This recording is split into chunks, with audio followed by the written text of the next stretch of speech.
Hello, hi everybody. Thank you for joining us today. We are welcoming our guest Ines Kutlusha, CEO of Guardian Angel Community Services, and Dr. Ivana Radacic, who is here representing UN Working Group on Discrimination Against Women and Girls. And I want to thank them for volunteering their time today. They're very busy to help us today in marking, as part of our marking of the 16 Days of Activism Against Gender-Based Violence 2020, which begins on November 25th and ends on December 10th. Before we start, I also wanted to thank the cities of Zagreb, Pula, Rijeka, Karlovac, Split, and Dubrovnik for partnering with the embassy and lighting up one of their landmarks in orange as helping us mark these 16 days. And we just wanted to give them a thanks too as part of today's discussion. So without further ado, I'd like to invite Ms. Kutlusha to please introduce yourself with a couple of words and talk to us about the policy and the debate and the discussions in the US that you are actively involved in regarding domestic violence, violence against women and girls. Thank you. Hi, everyone. Thank you, Diana. Thanks, everyone. It's wonderful to be here with you to engage in important conversation and during 16 days of activism to raise awareness about ending gender-based violence. I have been with my organization, Guardian Angel Community Services, for 21 years.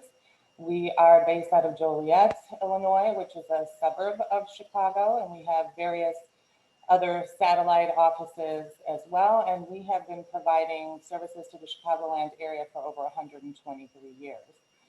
I actually focused my graduate studies on the impact of war and trauma in the late 1990s following the war in Croatia and Bosnia, and more recently, in 2014, I facilitated workshops on the American perspective on violence against women in Croatia. I also currently serve on the Illinois Council on Women and Girls, and I chair the council's Gender-Based Violence Committee. We advise our governor, J.B. Pritzker, on policy issues and legislation impacting women and girls across the state of Illinois. So quite frankly, we can likely go back and look centuries at a time at the history and politics of violence against women, at the origins of privilege, oppression, and abuse, the objectification of women, the societal messages culturally that we receive that negatively influence women in positions of power, and the implications of domestic violence and sexual assault legislation nationally and really globally, or lack thereof. But what really has been so compelling to me in all of these years and the work that I've done and everything that I've learned, so many others, that has really been inspiring is just how much had been done at the grassroots level that was just groundbreaking for what was to come in the future. And this was really decades prior to the enactment of any sort of federal legislation in the US around domestic violence and sexual assault. So it's just quite telling and speaks volumes of what happens when women get together, even in small numbers, and then others join forces to try and make a difference as well. If there's folks joining us who are contemplating getting involved or wondering if you yourself can make a difference, you definitely will. And at every turn, we are always asking for men and boys to get involved in the cause and to help in the empowerment of women and to end men's violence against women. I would be remiss if I didn't take the opportunity here to quote Dr. Jackson Katz. He's an educator, an author, a social theorist. He's internationally renowned for his work on gender, race, and violence. And he's a major figure in the global movement of men working to promote gender equality and to prevent gender violence. And as he explains it, and I'm sure you all agree, when we talk about domestic violence and sexual assault, we often refer to them as women's issues, when, as he explains it, these are inherently men's issues. The assumption that these gender issues are only related to women gives men an excuse to not pay attention. So Dr. Katz says that when we make those interpretations, we have to rethink how we are looking at the issue, because we focus on women who are most often the victims, when we should focus a bit more on the men who are most often the perpetrators of violence, and that's regardless of the gender of the victim. So we really do need men and boys to continue joining in this cause. Our first emergency shelter in the US actually formed in the late 1960s in Maine. And by the 1980s, we had 700 emergency domestic violence shelters in operation nationwide, serving 90,000 women annually and over 100,000 children. We now have nearly triple that amount, and actually a point-in-time survey conducted by our National Network to End Domestic Violence just last year showed that in just one single day, over 77,000 women were receiving services across the nation through emergency shelter or via support programming for them and their children by way of advocacy and obtaining orders of protection, or counseling and support services for them and their families. So in the 1970s and 80s, coalitions started to form around our nation. Here in Illinois, our Illinois Coalition Against Sexual Assault and our Illinois Coalition Against Domestic Violence. And it's really amazing to hear and read and learn about these movements, because when the Illinois Coalition Against Domestic Violence formed, the original members, again, a small number of advocates coming together around a common cause. They were sleeping in their office just in case a phone call came in overnight to help a victim. They were sheltering women and children privately in their own homes just to be able to help, which is really quite extraordinary. And then more people got involved and more shelters started to open. And members of the Illinois Coalition Against Domestic Violence actually helped write our landmark legislation here, known as the Illinois Domestic Violence Act, that was passed in 1982. And soon after, the Family Violence Prevention and Services Act was passed to help domestic violence victims, sexual assault victims, and to fund programming. Just last year, our nation's largest anti-sexual violence organization, known as RAINN, the Rape, Abuse, and Incest National Network, commemorated 25 years of service and advocacy around this cause. And again, this was born out of a conversation that founder and president Scott Berkowitz had with a friend of his who happened to be working in the field and was talking about gaps in services. And they established a national hotline for survivors of sexual violence. And here we are 25 years later, and they are going strong, working with over 1,000 sexual assault service providers across the nation and helping millions of sexual assault nationwide. Our national network to end domestic violence actually just celebrated 30 years this year. In work in the field for 3 decades. They have worked tirelessly to raise awareness around the physical, emotional, and economic consequences of victimization, and also to help create solutions at the community, state, and national levels. Our national network to end domestic violence actually formed in 1990, again, with a small but mighty group of advocates who came together to promote federal legislation around domestic violence and sexual assault. And then it led efforts in 1994 to pass really the landmark legislation of our time, the Violence Against Women Act, authored by then Senator, now President-elect Joe Biden, and signed into law by President Bill Clinton. The Violence Against Women Act created federal legislation in the United States classifying domestic violence and sexual assault as crimes nationally. And really, prior to its passage, domestic violence was looked at more of as a family matter, and unfortunately, even the authorities were treating it as such. So this historic law really aimed to strengthen the government's response to crimes perpetrated against women and to fund programs like those that we operate at my organization, Guardian Angel Community Services, including Groundwork, which is a comprehensive 24-hour program providing hotline services and emergency shelter, counseling, and advocacy. Susie's Caring Place, which provides transitional housing services to victims of domestic violence and sexual assault and trafficking and stalking. It allows victims more time to heal and beyond what emergency shelter stay would allow. And then our Sexual Assault Services Center, which has also been in operation for decades, serving thousands of victims of sexual assault and really reaching the masses, over 80,000 people through prevention, education, and community outreach. Of course, this was prior to the pandemic and changes we had to make. We also operate a partner abuse intervention program, adult protective services, foster care, and exchange club center for the prevention of child abuse and neglect.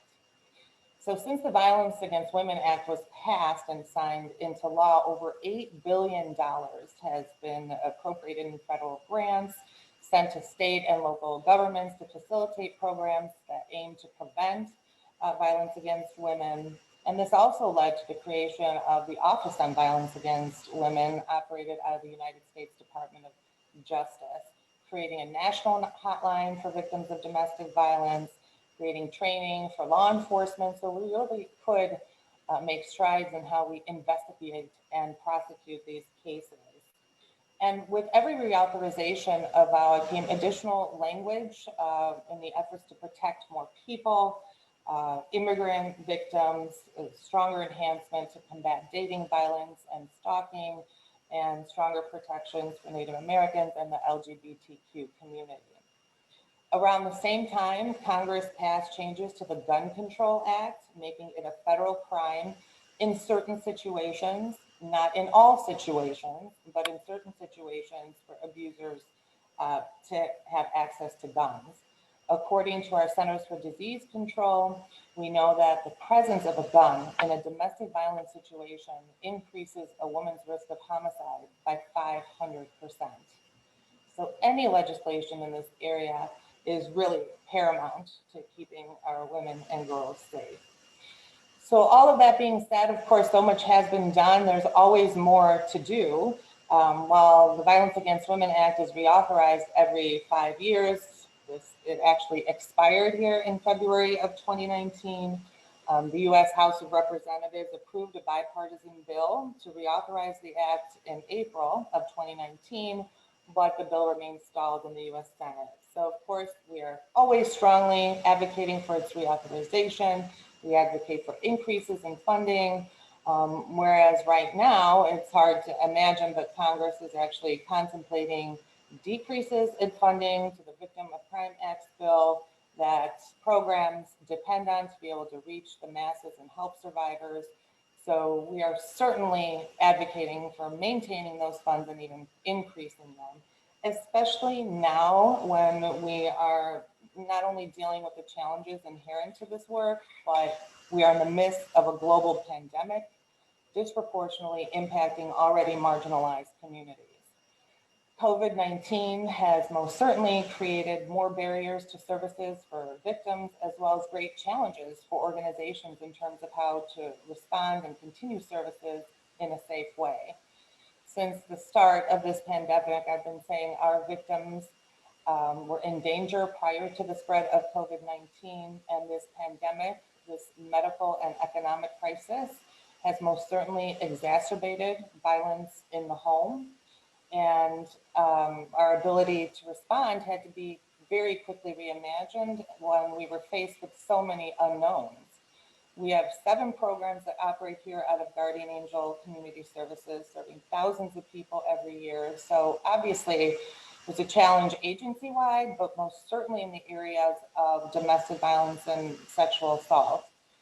In our domestic violence program, inherent to this work is you operate an emergency shelter where people are living in communal spaces, they are sharing space, they are unrelated, and we know that there could be a very high rate of transmission of COVID-19 in this regard. Our medical advocates in our Sexual Assault Services Center had to face the risk of going into area hospitals, who, if you all remember, at the time, we all saw those images where it was difficult for even hospitals and frontline workers to obtain personal protective equipment. And so we were facing many challenges, but we galvanized as a community, our wonderful board, our generous donors. We were able to obtain COVID relief funds and CARES Act funding so that we could separate victims and shelter them in non-communal spaces. And also, I have to say, our heroic staff really made the difference in terms of what we could continue to provide.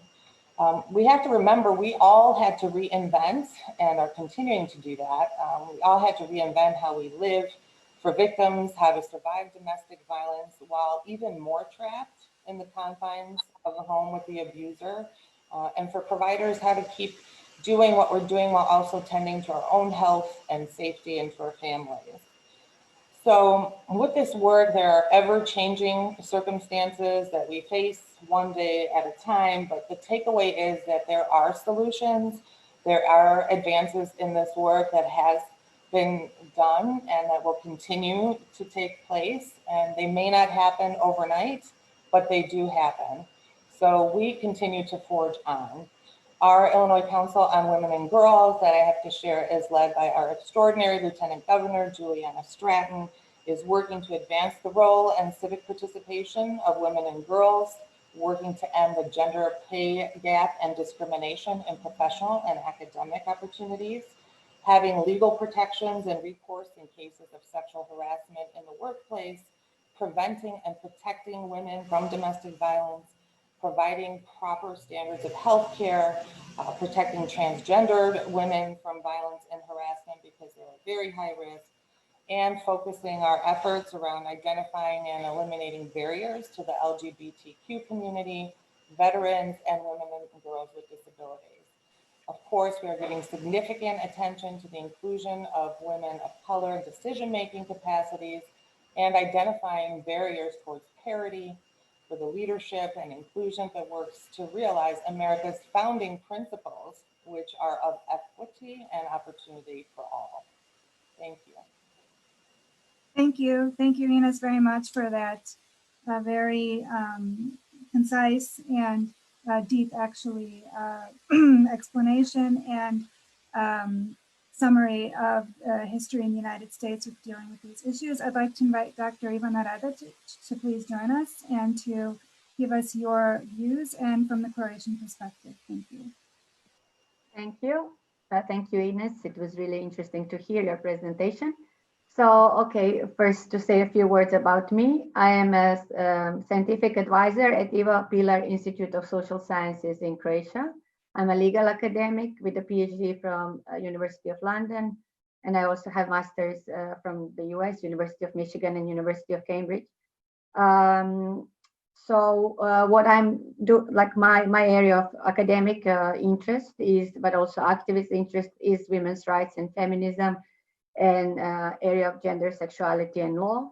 And currently I'm leading a project funded by the Croatian Science Foundation on regulation of prostitution in Croatia, where what we are seeing is how the criminalization actually facilitates violence against women who engage in prostitution, and not only women, men, trans people. So I've authored quite a lot of articles and co-authored books in this area, but one I think it's relevant is sexual violence, myths, stereotypes, and legal system, which really provided an analysis of the gender stereotypes that were present in the case law of the Croatian courts in the area of sexual violence. And I am also the member of the UN Working Group on Discrimination Against Women and Girls, member from the Eastern European region, because it's 5 women from the different UN regions.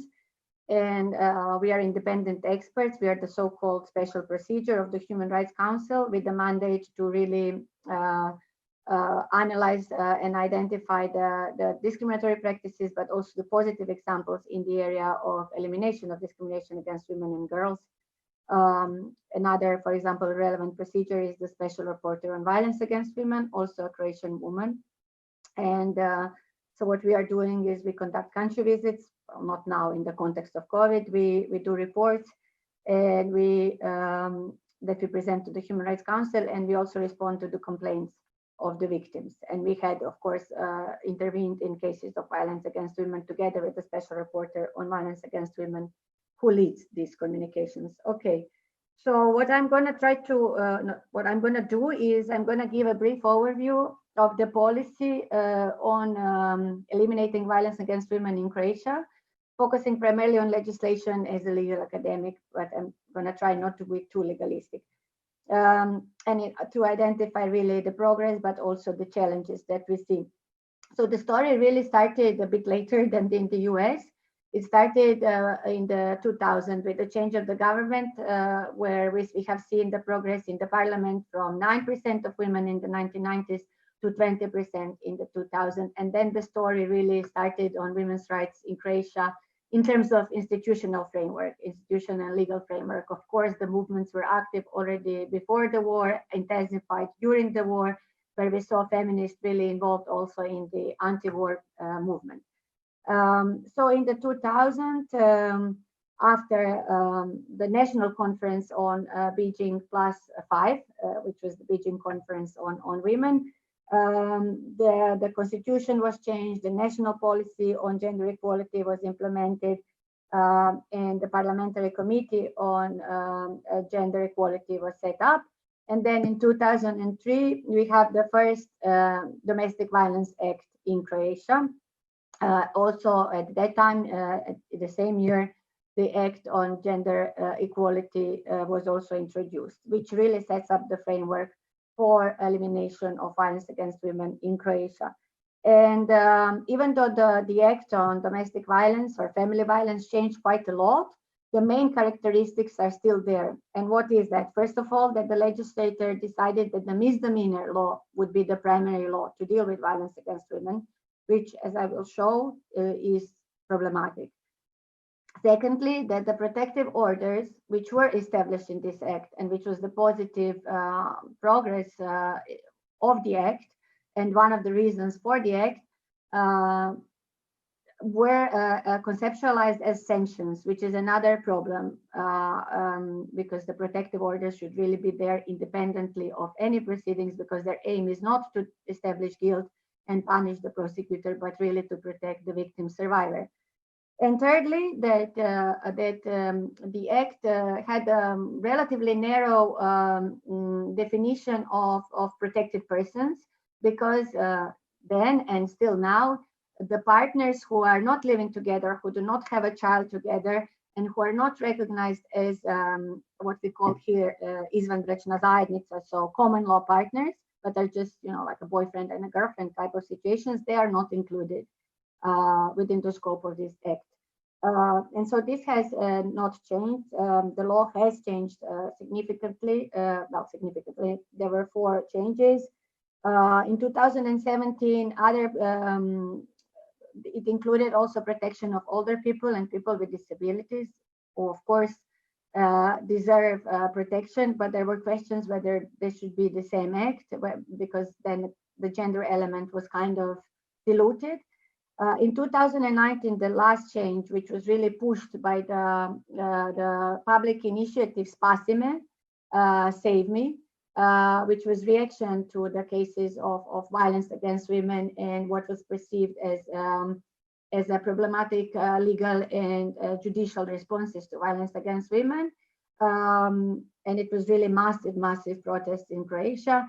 We had a change of this act so that the physical violence, which resulted in injuries, was now to be dealt by criminal code. So only physical violence which does not lead to injury would be considered a misdemeanor, which was of course a positive, but I think not fully not sufficient change of the way that the legislators deals with violence against women. So the act includes psychological violence, physical violence, which does not result with the injury, physical punishment of children, also arguably whether this should be a misdemeanor, sexual harassment and economic violence, And it establishes new mechanisms as well for dealing with it, and it includes protection of the victims in line with the Victim Directive of the EU. But so the criminal code, as I mentioned already, is another relevant law that deals with violence against women. And we here as well see some problems and changes in the approach. So in 2000, we had for the first time the introduction of violence in family as a criminal act. But then the problem was really the deciding when something should be treated as misdemeanor and when as a criminal act. And most of the acts actually were considered misdemeanors. Also to note, when we are talking about the misdemeanors, that we have had cases, and we still do have cases, where both the perpetrator and the victim survivors were prosecuted in accordance with the Act on Misdemeanors Against Public Peace and Order, which is obviously pretty problematic. So, so they will both be arrested for disturbing public peace and order. So anyway, let's go back to the criminal code. The Act on Family Violence, the offense of family violence was at some point then taken away because there was this overlap between the two laws, to be now again in 2019 put back in the criminal code. And also the fact that some other offenses were committed against the family member or a close person are considered aggravated forms of offenses. In terms of sexual violence, as I said, I wrote a whole book on what were the problems in terms of legislation, but even more the judicial attitudes. But also, it was only in 2013 that we had consent as the main element when we talk about sexual violence, or the lack of consent as the main element rather than some kind of a force. But there was a confusion because you had a basic offense, which was the sexual intercourse without consent, but then also there was rape. So there was a confusion of when the act would be qualified as rape or a sexual offense, or the more aggravated form of the sexual offense without consent. So in practice, we still have most of the cases of domestic violence prosecuted as misdemeanor offenses, where the maximum penalty is 90 days. But usually what is given, as shown by the different reports of the Ombudsperson on gender equality, is that the most commonly issued sanctions are actually fines, which hit the whole family, or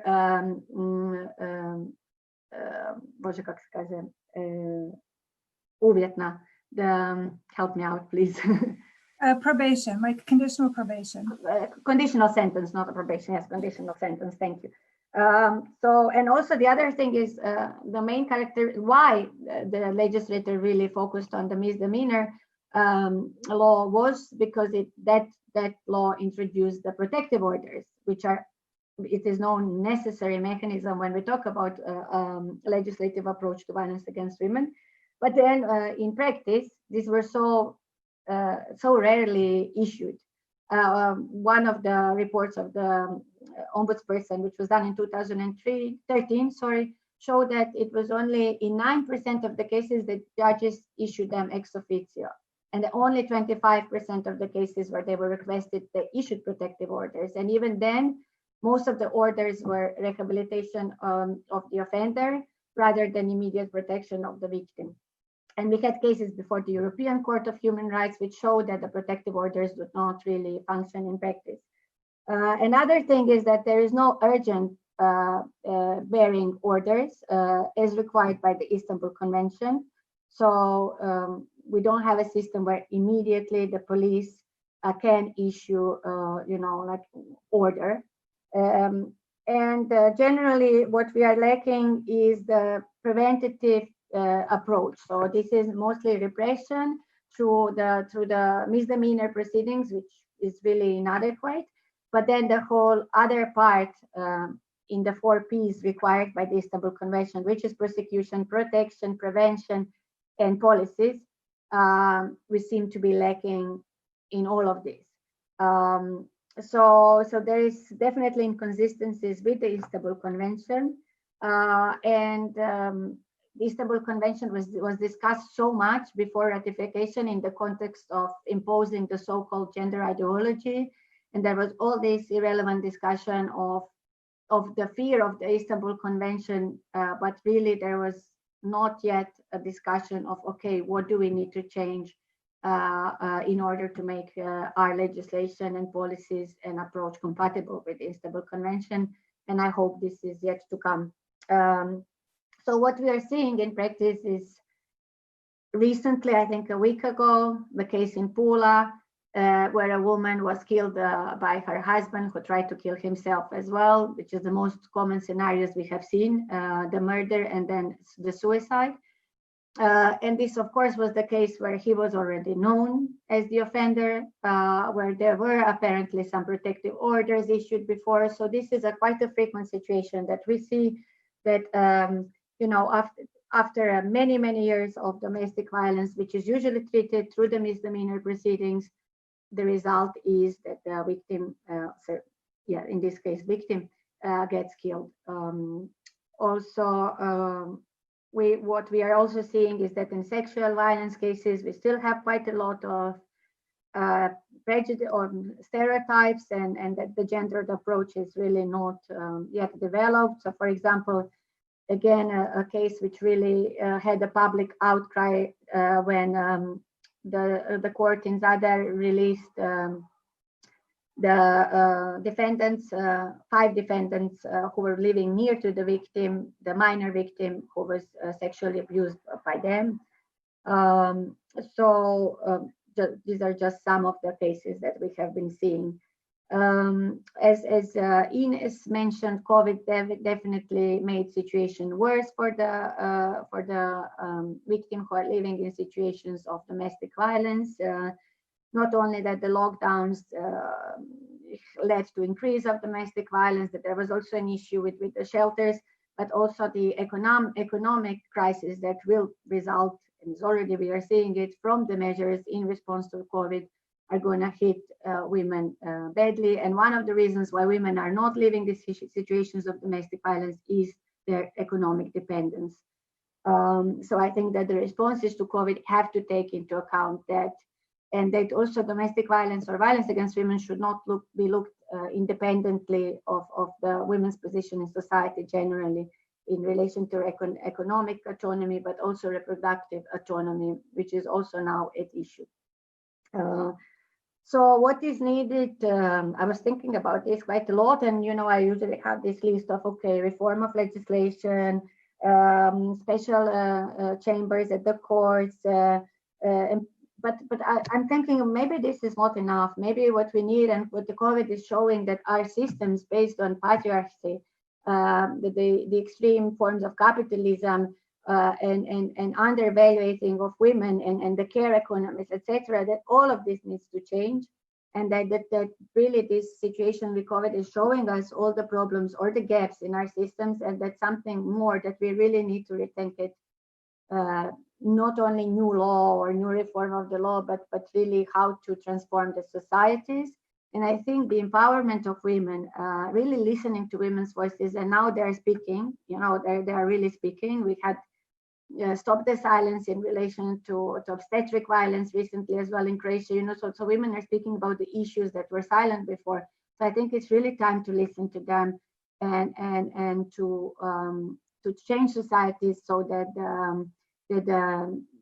the feminine also has the voice, and that it is incorporated in our legal norms, systems, and institutions. And also, as Ines was saying, men really also need to start rethinking the masculinity, that they need to start rethinking the privilege, and we need to start talking to each other in a different way, and to find a situation where we don't need to have a perpetrator and the victim, but we can really be co-creators of better future. Yes, I think I'll leave it to that. Thank you. Okay, well, thank you very much, Ivana and Ines. We have actually gotten a couple of questions while both of you were talking on our Facebook live stream. Daniel asks, what are the main, this is a question for both of you, what are the main obstacles in Croatian, but also in American society in improving women's rights? He wonders, is it the centuries-old set of values ingrained in people or current conservative trends? Or current? Conservative trends. Thank you for the question, Daniel. I would say certainly it's a combination of both. These movements have led to change over time. And Ivana, thank you so much for everything you shared. I was reflecting on, there are quite a few parallels in the hurdles and the barriers to services that we've experienced and continue to experience here in the US in parallel to what you were even sharing about what's happening in Croatia. But this is why I always highly recommend the work of Dr. Jackson Katz, or in our trainings, we use the misrepresentation video of 2011, which really does look at, as a culture, the subtle ways that, I mean, not only men, but how women engage in negative types of conversations, even behaviorally or in subtle ways that set us back rather than move us forward. And so I really think it is a combination of all of these things, but it makes a difference when you stand up and get involved. For example, again, I've been with my organization for many years, and people would get together and march and rally around domestic violence, but sexual assault has been a far more taboo topic. But when you look back at what was happening, not just in the US, but in the world around the Me Too movement, when all people were joining together, men, women, young and old, people from all walks of life, this kind of involvement and activism most certainly does make a difference.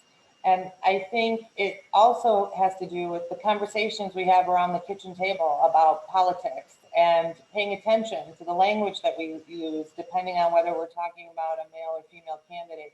There are a lot of subtle ways that we're held back in this regard. And I think if we paid a little bit more attention to that, and as Dr. Katz talks about, the outdated ideals of what manhood is, what machismo is, what it means to be male in our society and in a male-dominated society, what it means to be female, our societal and gender roles, and starting at a much younger age and teaching our children, and that's why we talk about boys getting involved. We did really touch on the extraordinary numbers of teenagers who are involved in already abusive relationships while they are very young. So there's a lot of work that needs to continue to be done, but having important conversations like this with you and engaging in our community and lifting those voices and joining everyone together in this cause, I think will continue to make a difference. Thank you, Ines. Ivana, would you like for me to repeat the question, or do you... No, I got it. Thank you. Yes, I think partly it's value or socialization or women's position in family, and girls are women and girls. And of course, it has changed quite a lot. There is a lot of progress, but also it's not even. So I'm not trying to compare and say one society is better than another or one culture than another, but there is different issues in different places. And in some places, women's position in the family is still quite bad.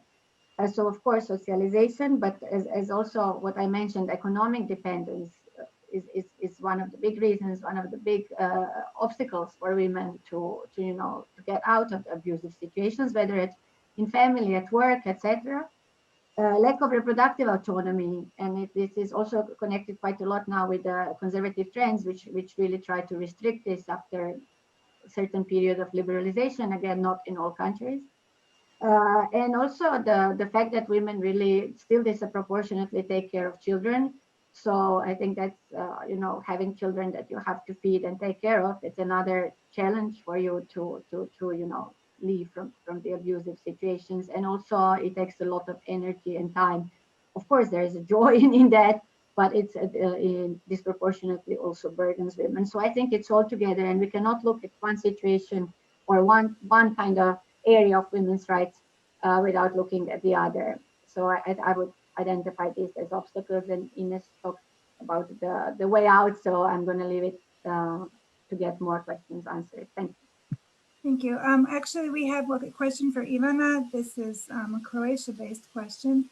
She's, I'm sorry, from Christina, also watching us on Facebook. She wants to know, why are the punishments for family violence so, she calls them little in Croatia. And she comments that this is probably one of the reasons that women are afraid to report what's happening, because they know that their partner will likely get released out of any kind of holding very soon.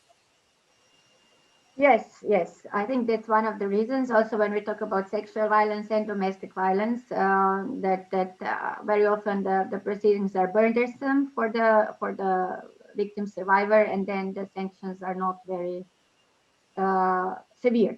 I'm not a proponent of strict penal policies, which is, for example, where Croatia and the US differ quite a lot. And I have to say that I don't think that severe punishment is also the way out of the social problems, and particularly when it's implemented in a discriminatory ways. But okay, let's not go there. But for sure, in Croatia, the penal policy is quite lenient, and I think these are serious acts. I mean, the problem is for me that this is a misdemeanor act. Misdemeanor act is set up in a way that it's not going to have a serious punishment, and so for me that's the problem. And then in the context of, yeah, if these are not, so I think there is a lot to do before repression and punishment in society, that usually that should be the last resort, and that there is many other measures that have to be instituted. But yes, when it comes to that you really need to protect somebody from violence, then there has to be effective punishment. And I think the fact that quite often there are no effective punishments is one of the reasons why women do not report violence. Thank you, Ivana. In terms of public outreach and public support, maybe if both of you could talk just for a minute about what, Ivana, do you see in Croatia? What kind of public support is there? What kind of activities are happening to raise awareness? And do you feel like those activities have been increased in the last few years? And do you feel like they have more support from the public for change? And then Ines, also for you, if you could talk for a minute about the activities that you do and what kind of audience you have, and how much support you get from the public. Thank you. Okay, may I start then with Croatia? Yes, I think there has been quite a lot. I think the movement has become much more massive.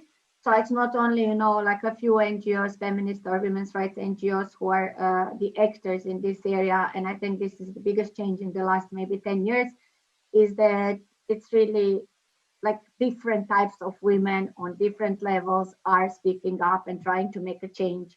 And what we have seen with Spasime is the actress in Croatia really pushing it, and so many people joining. And there is a Facebook group where women are really telling their stories to each other and supporting each other to an extent they can. Sometimes it's overwhelming to read this, and sometimes you feel, oh my God, there should be more support, something done with these stories. But I think that the fact that women are talking to each other is already something. Of course, they should be supported by political actors as well. But I think it's great that also women are. I think solidarity of women is the way to go, and I think we need that. And this is starting to happen in Prekinemo šutnju, as I mentioned, Stop the Silence. Another campaign, from Roda, who has such a big base of women who may disagree on other issues of reproduction. So yes, I think what we are seeing is a much bigger movement. Maybe not with that it has the same programs or all the values as established feminist NGOs, but I think we can see a bigger movement, a common, so-called common, non-politically active women and girls as well. I think this is also what we are seeing in the last 10 years, maybe not so much in Croatia, but through my work in the UN, we are seeing really pretty young girls speaking up quite impressively. Thank you, Ivana. Ines? Thank you. Yes. So I have to say the community support has been absolutely amazing and fantastic for our organization and where we work and live here in Will County. The community is so generous. And it really is important because, you know, we receive about 85% of our funding from the state and federal government, but the rest of that funding has to be raised privately through our development efforts, through fundraising efforts, which, as you can imagine, many social service agencies were frozen in their tracks to be able to do anything like that because of COVID. Certainly we have virtual events and we try to raise awareness, but many organizations have galas and large events where people gather, certainly, again, for activism and to raise funds. So it was difficult to adjust to that and to try to raise funds in other ways and to secure COVID relief funds that have been made available. But we are very proud, of course, of our team who worked quickly to virtually kick off awareness months in October. We have Domestic Violence Awareness Month and we have Sexual Assault Awareness Month and Prevention Month in April. And so we do have events typically known as our Angels Against Abuse 5K. We do a Walk a Mile in Her Shoes event. So it's a fantastic way to involve men and boys. It's where men and boys actually come out and walk a mile in heels. So this is just a symbolic way to represent them joining the cause. We always tell folks it's not required, so don't not come if you're afraid you might fall while you're walking in heels. But it's not just that, we have volunteer opportunities as well where people come, they get trained in domestic violence and sexual assault. And in the workshops I provided while I was in Croatia as well, we did activities known as In Her Shoes, where you set up various stations to really get just a glimpse of what it's like to encounter all the barriers that victims do when they try to get help. So there are many ways folks can get involved, and we're most certainly very grateful to our donors that have been very supportive and have helped us continue to forge on. Thank you, Ines. We have a question from Clara. This is for Ivana, for Croatia, the Croatian perspective. Her question is actually, does Croatia have any kind of training or rehabilitation for violent men who have been abusers? Yeah, thanks for the question. Yes, so this is one of the protective orders, zaštitna mjera, so that what could be issued is the psychosocial rehabilitation of the offender. But there is also a problem with the implementation of the measure, because there were periods, at least also from what I know from following the case law of the European Court of Human Rights, where there were not sufficient staff who could implement the measures. Then there was some issue of the financing of the experts who are doing this. But yes, there is possibility for that's one of the measures. Yes, and I think the emphasis should be on twofold. One is the rehabilitation of the offender, but also the reintegration of the victim in the society, or in terms of psychosocial support for her, or in rare circumstances him, accommodation, helping with the accommodation, employment, etc. So that's another big part. I think that is piece of a big piece of the puzzle. Thank you, Ivana. We have a question actually from our Deputy Chief of Mission, Victoria Taylor, who is also watching us. She is wondering, what is the best way for people to support victims of domestic violence? Is it by donating to organizations that support victims? Ivana, if you want to respond for Croatia, and then Ines, you can respond for the US side. Thank you. I think that's a great question, because I think we need to think about what each of us can do, not only laws and policies. So I think that's a good one. Yes, one way, of course, is to donate. The other way is, if you are a listener, or if you have any skills in counseling or whatever, you can offer, because often we know there's always somebody in our near surrounding who has either been subjected to sexual abuse, some form of sexual abuse or domestic violence, and we can really try to be there for the person and listen to the stories and to encourage her in her own timing to do what she needs to do. Donate. Also, when you hear there is something going on around you, try to see what is happening. If you can offer some kind of a support to a kid or a woman or whoever there is. Yes, of course, donating or engaging in advocacy or whichever way suits you. But definitely everybody can do something. Speak about it. Teach your kids to be respectful if you have them. So react, of course, in a kind way, because if we react even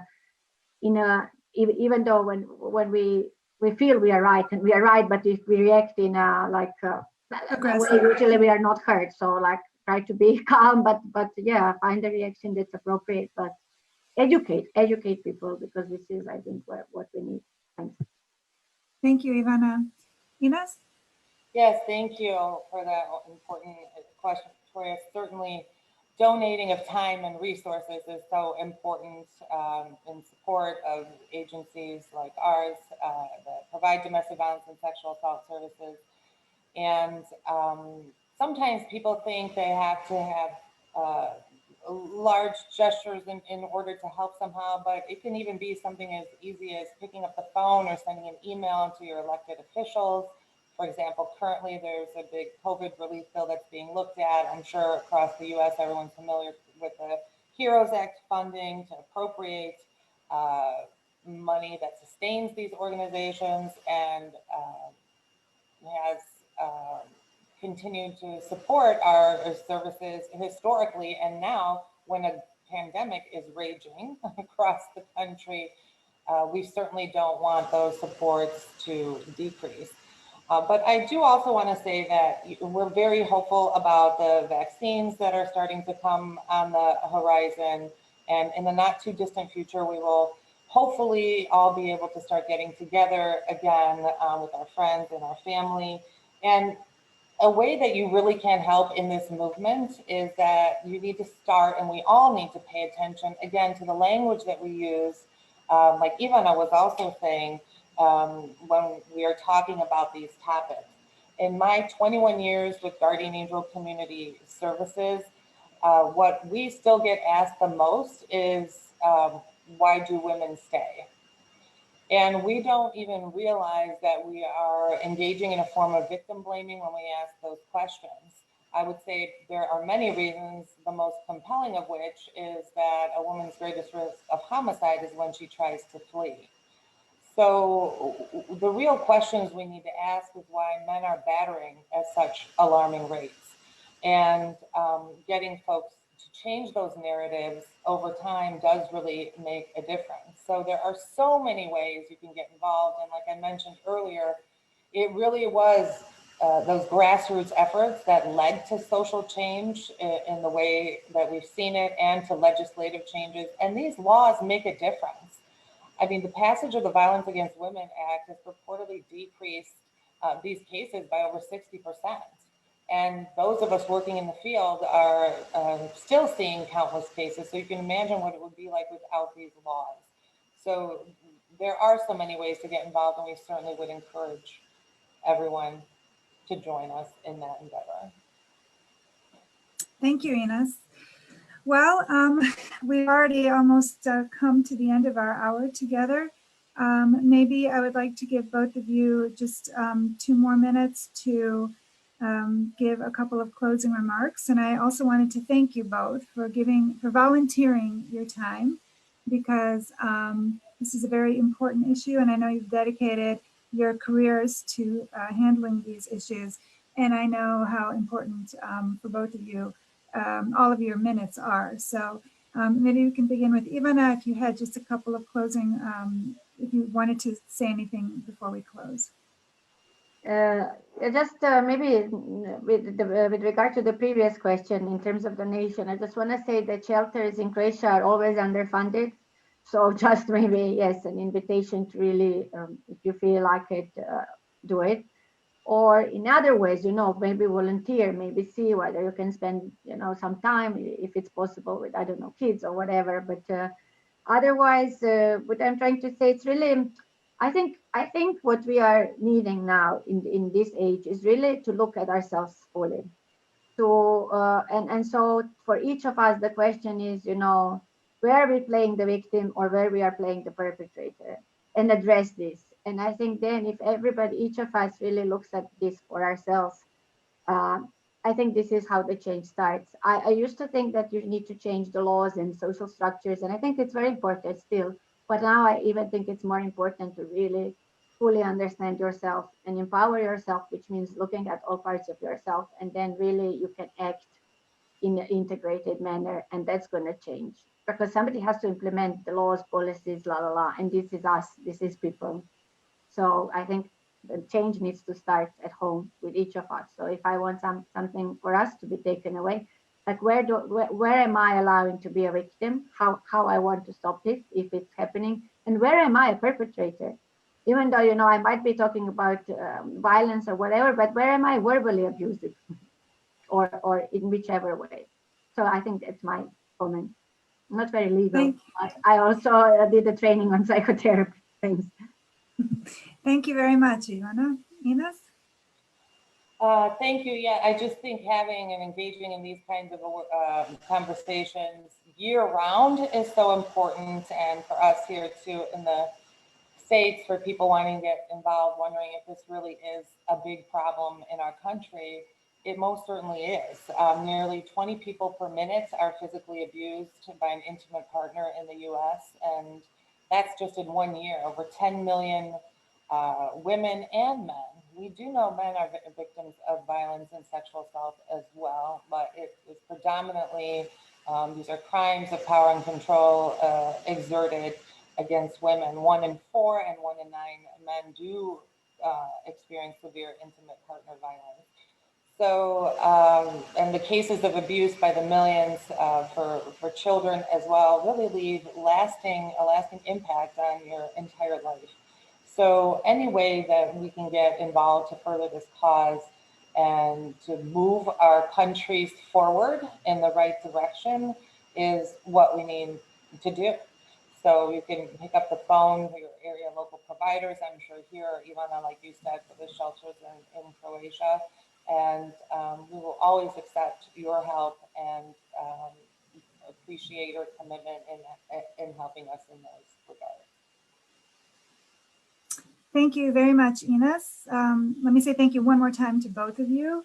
Before we close today's discussion on violence against women and girls as part of our marking of the 16 days of gender-based violence, 16 days of activism against gender-based violence. This year's theme is Orange the World, Fund, Respond, Prevent, and Collect.